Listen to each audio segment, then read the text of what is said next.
you, please. But basically, let's talk about this year in two phases. Phase one was where we started in January, right? And we said the goals in phase one were to show that this government could actually perform and deliver, to begin the process of restoring trust in people across the state. If there's one thing that I heard all throughout the campaign from one end of the state to the other, is people just lost trust in the government. And if they don't have trust, then they have nothing. So it was the restoration of trust. And third, financial growth, financial stability, balance the budget, constellation of economic and financial development issues. Those were the goals for phase one. That's what we talked about in the inaugural. That's what we talked about in the State of the State. We laid out the full agenda. The budget then took the State of the State agenda and put numbers and priorities behind it.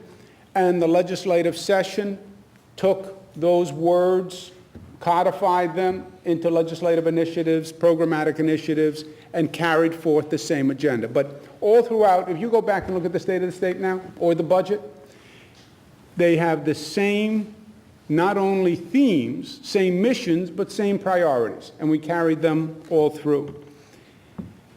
When you look at the accomplishments of the legislative session, you look at the property tax cap, you look at what Bob Megna and his team did on the budget, $10 billion deficit closed with no new taxes, the Power New York program, the ethics reform, New York SUNY 2020, the extension and the expansion of rent regulations, marriage equality, the labor agreements that we just talked about. You add up all of those initiatives and all of those successes, and what it speaks to is government performance.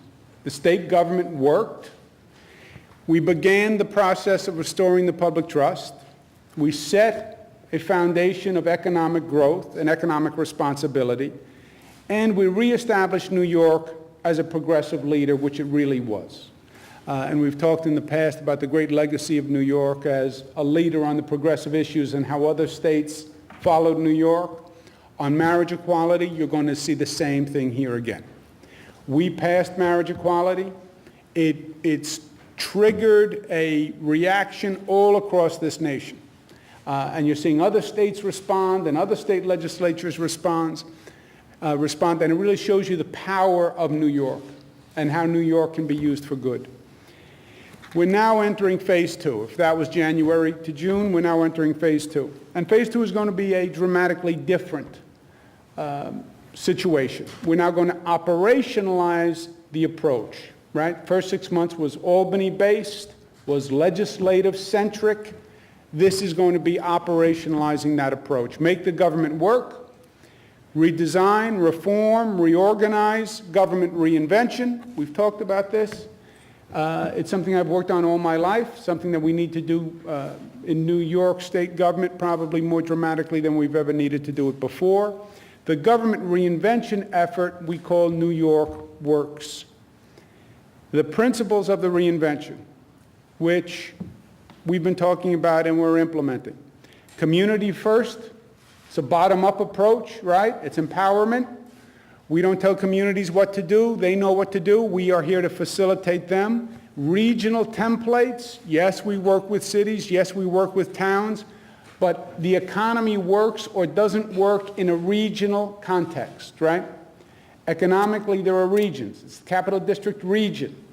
Mayor Stratton was not going to make Schenectady work without the Capital District region working. So we work with regions. Comprehensive approach. We're not agency silos. We're not organized that way. A government that rewards performance.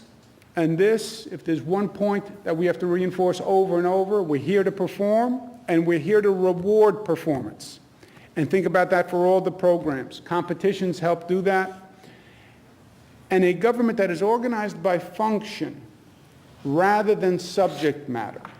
And this is an area that Howard's been working on, but Paul Francis and the entire SAGE effort is going to be looking at the government through a functional matrix as opposed to a subject matter matrix. This government reinvention is a major priority. It is ongoing, and it's what the SAGE Commission is all about, right? Paul Francis and the SAGE Commission do this all day long. And the main government reinvention is going to happen through SAGE.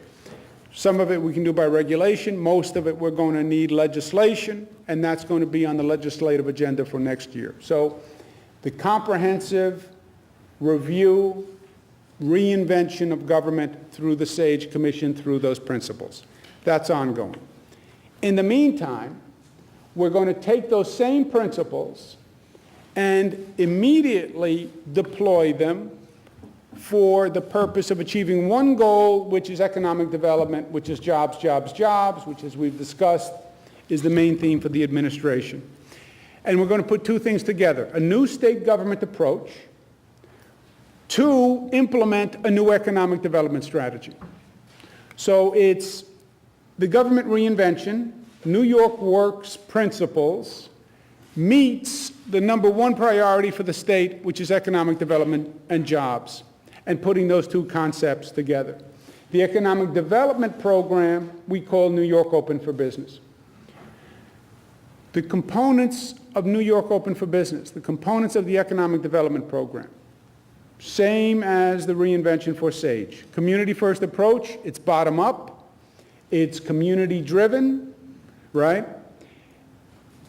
An ESDC competitive grant, and a consolidated application program. ESDC has about $130 million for pure economic development. We're going to announce a competition for the $130 million by regions across the state. Rather than just offering the $130 million from ESDC, we're going to consolidate many of the competitive programs that now exist across the state, put them together in one mega application, if you will. We call it the consolidated application or a uniform application. And then we can say to communities, rather than competing for all these different programs, you come up with one plan in a regional context, you submit that one plan to the state, and we'll consider it an application for all these various state programs. It's never been done before. We experimented with it on the federal side. It's ambitious, it's a lot of work, but it is exactly right, and it drives us together, and it drives many of the concepts we were talking about before. Regional planning, 10 regions across the state. Regional councils, one regional council in each of the 10 regions. That regional council will be doing the strategic plan. The strategic plan is the plan that becomes the basis of the application to the state. Part of Open for Business is going to be a business development campaign, which we did in the budget, which will be akin to the I Love New York campaign. Now, I Love New York campaign was a record-breaking national phenomenon. It really was. You see, many of your agencies still have I Love New York posters and I Love New York, but it was a revolutionary ad campaign for the state. It did all sorts of good for the state. The New York Open for Business will be a business development campaign. Part of it will be an advertising campaign. Part of it will be business to business, et cetera. But we're going to try to replicate some of the magic from the I Love New York campaign. And part of this will be New York Works on the Road. This is what we've been talking about, the City for a Day, where we relocate the state government. All of us, we pick up this table, we take it from Albany, and we go to a city for a day, for 2 days, and we bring the same regional, comprehensive, bottom-up approach to that city. We spend a couple of days. We work with the local electeds. We work with the not-for-profits. We work with the community-based organizations. We work with all our regional people, and we solve the problems on the ground. I did this when I was at the Department of Housing and Urban Development. Some of the mayors know HUD would come to Syracuse for a day. And I would bring all the assistant secretaries, and we would spend a couple of days, and we would be there, and we would work with the counterparts. We did it with a number of cities in upstate New York. It was Great. We did it with hundreds of cities all across the nation. And it's just, there's nothing like showing up and being on the ground and seeing the problem and putting people in the room and saying, let's figure it out, let's solve it, stop the emails, stop the memos, stop the talking. And you'll see there are state problems that have festered for decades sometimes. And they deal with a number of different agencies, and you can't get everybody in the same room, and this person says this, and this person says that. This is a simple vehicle. We'll show up, we'll be in one room, we'll look, we'll see, and we'll figure it out. And over the next 6 months, we will be doing a visit in each of the 10 regions. 10 regions are the same places where they'll be working on these strategic plans, which this visit will be part of. They then submit the strategic plan as part of the overall competition. So the timeline is, we'll be visiting all 10 regions over the next 6 months together. Cesar buys the first round, the first night. Nobody has forgotten that, Cesar. No. We keep notes of the meeting. September, we'll have a statewide conference for all the regional councils from across the state to participate in the best ideas for strategic planning. November, they will submit their applications to the state for the competition.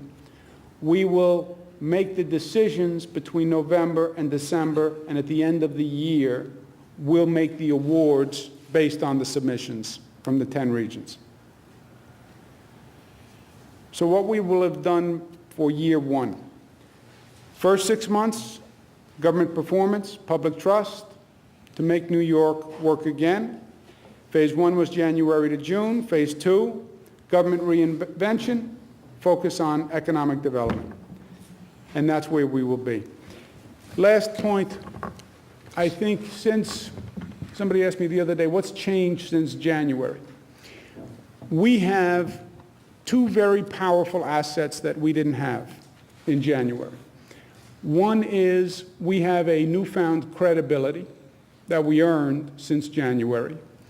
And second, there is a spirit of optimism that didn't exist in January. On the credibility, people saw this government function since January, and they believe this is a government that works. If you had showed up in a lot of communities in January and said, I'm here from the state government, I'm here to help, they would have laughed. We did not have the reputation, let's say, for the most functional state government in the country. I think I can say that safely. The success we've had over the past 6 months, the legislative success, the good work of the legislature, people are looking at state government differently. And when we now say we can help and we're coming to town, they believe we can. And that credibility of the state government and earning the trust and people wanting to work with us and believing that we can be a good partner, that is a powerful, powerful asset that we didn't have. And second is the feeling of optimism. People are feeling good about the state. They're feeling the direction of the state is better. I hear it all over the place. It's an intangible, they talk about it generically about the success of Albany. The government worked, people got along. They're looking at some of the other governments around the nation that are disruptive, and compared to those governments, this was a seemingly streamlined, simple process. You put that credibility together with that optimism, those are two very, very powerful assets for us. And they're going to give us an energy and a momentum that we didn't have before. We have to use that, not abuse it, and we have to grow it. You have to foster the credibility. We're going to show up. We are going to be partners. It's going to enhance the credibility. We're going to enhance the optimism because they're right. This state is on a more positive trajectory than it has been in years, and it's only going to get better. And us showing up, being on the ground, configuring the way we work in a way that makes us work for and with them is going to be a dramatic difference. The mayors who are in the cabinet will tell you, they're working with the state government. The cities had to configure themselves to fit the state. No, it should have been the other way around. The state should be partnering to help the local communities do what they need to be done. And that's part of the transition that we'll make. So it's going to be fun. It's going to be different. We'll be out of Albany. We'll be on the road more. It's more operational. It's less legislative. It's more bottom-up, less top-down. But it's going to make a difference. And when you put the two pieces together, what we will have done in Albany and what we'll do in communities, I think we'll have made a dramatic difference over the first year. And then we'll just be started for year 2. We have any questions from the press? Governor, given the disparity between the economies upstate and downstate, of the $130 million that will be available, do you foresee the bulk of that heading upstate, or have you thought of how that's going to be broken out? It is a competition among the 10. There are no set-asides or no proportions or percentages. They will come in with a plan. There's a set of criteria to judge the best plan, and the best plan will win. Now, most of the regions are upstate of the 10, just numerically. New York City is one region. So there are more upstate regions if you do it that way. But there's no set-aside for one region versus another. Governor, how much money will be behind what you described as a worldwide New York Open for Business campaign, and how will that money be used? We have, Fred, the way we're going to run the campaign is basically we're going to ask through an RFP process for the best ideas from advertising companies and advertising firms. Part of it will be an advertising campaign, but we're looking for creative ideas on how to use business executives, what are the best ideas out there for helping this state develop and attract business. We have the RFP has a minimum of about $10 million, I think, for the campaign. There was more in the budget, but we want to get the best private sector ideas on how to now run this campaign and wage this effort. TV and radio as part of it? We'll be part of it. And just finally, I think that was Governor Spitzer who issued an executive order banning the governor or top officials, I think, certainly the governor, from appearing in ads such as you're describing. Is that an order that you've continued, or will you be keeping yourself out of the commercials? I don't know if we continued it, Fred, but I'm not going to be in the commercials. Back in the campaign, you were talking about once you got the state's finances under control, then you would start to look towards maybe tax cuts, the way it worked for Massachusetts and all. Is that anything that's anywhere closer to being reality or trying to have actual tax cuts? You know, Mike, I believe that the optimism in the state is up. I believe people are feeling better about the state than they have in a long time. Anecdotally, I get a lot of positive feedback. What is the economy and what are the numbers going to be in January? I can't tell you. Not even Bob Magna and his crystal ball can tell you. And that's going to be just a function of, what comes in, what do the returns have? Are we making money? Are we not making money? It's the state economy and it's also the national economy. And there have been some fits and starts. Past few months it's been good. Current economic forecast is not as strong, but we'll see where it is. If we can afford it, yes, but we need the economy to come back. Where we ended last year, when we finished the budget, we were projecting a $2 billion deficit for next year. It was about 2, right, Bob? So we needed $2 billion just to get to 0 next year. Governor, you talked about regions, you talked about our economies rise and fall as regions. What plans, if any, will you have for local government consolidation? Something you talked a lot about in your campaign. We have a separate effort that does that. On the regions, Jimmy, I spent, as you know, 8 years in Washington doing basically economic development. We are organized as cities, as towns, as counties, but the economy doesn't really work that way. It's regional. That poses a challenge in and of itself because you have to get the mayor to work with the county executive. You have to get the town trustees to work with the neighboring town trustees. You have to get all those subdivisions to play nice. So understanding what it means to say we're going to address a region in and of itself, that's a challenge. But that is how the economies, when you look at the successful economic development efforts, they understand that and they get it, and that's how they've been focused. And that's a big part of what we're going to do. What was the second part of your question? Just wondering, local government consolidation, you talked a lot about that in the campaign. Where are we with that? We have a program that does that and incentivizes it, and it's something we're going to be talking about all across the state because we need it now more than ever. I think I was right when I started talking about it several years ago. I think it's more needed today than it was then. Governor, are you attending any same-sex marriages this weekend? I don't know. We're talking about the plans for this weekend, and I'll let you know later in the week. Governor, has there been any news at all about construction on bridges and highways, mainly the Tappan Zee Bridge, which is probably the biggest program? We don't have any new news on that today. And when do you expect that you will? Well, we've been working on it, and we've had several meetings, and hopefully we'll have some decisions shortly. Is there a target date when you'll announce the regional councils? We will announce the components that we talked about in this program. The New York Open for Business is the overall economic development program. There are then components. What we call the consolidated application, which is the ESDC funding together with the other agency funding in one mega application that's going to foster a comprehensive approach. We'll be talking about that. We'll be talking about some business development efforts that we'll also be talking about. And the regional councils will be a component of that. That will be announced in the coming days. When will we know who's on the councils, though? When we announce the councils in the coming days, the councils have names.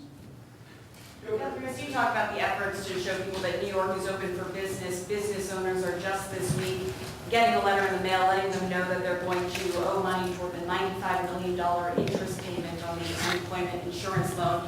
It's being looked at as an irksome and surprise tax for many of these small business owners. Are you concerned about that message at this point as you try to pick up the momentum in favor of business? And is there anything you can do at this point to talk to members of Congress about wiping that interest payment further here? Well, it is, as you point out in the question, it's a federal decision whether or not they'll waive the interest payments. I hope they do. I'm going to advocate that they do. Because you're right, it could be seen as a tax by the federal government on businesses. And we're going to be talking to our congressional counterparts to see if we can get the federal government to waive it. If they don't waive it, then it is a cost that's going to have to be passed on. Governor, but New York State owes $95 million in interest on these. This is the letter that we got. Federal government, well, yeah, the New York's share of the interest payments for the federal unemployment money is approximately $95 million. Federal government has waived it in the past and hasn't collected it, and we're hoping they do it once again. Business owners have been given more notification that this year they might have to pay the interest. They're being given less than a month to make this payment. I don't know what the normal notification is. I can check, but I don't know what it normally is. Guys, I'm going to excuse the meeting. I'm just going to conclude the meeting, so if everybody can take their way out, I appreciate it. Okay? Thank you very much, guys. All right, what is the first region that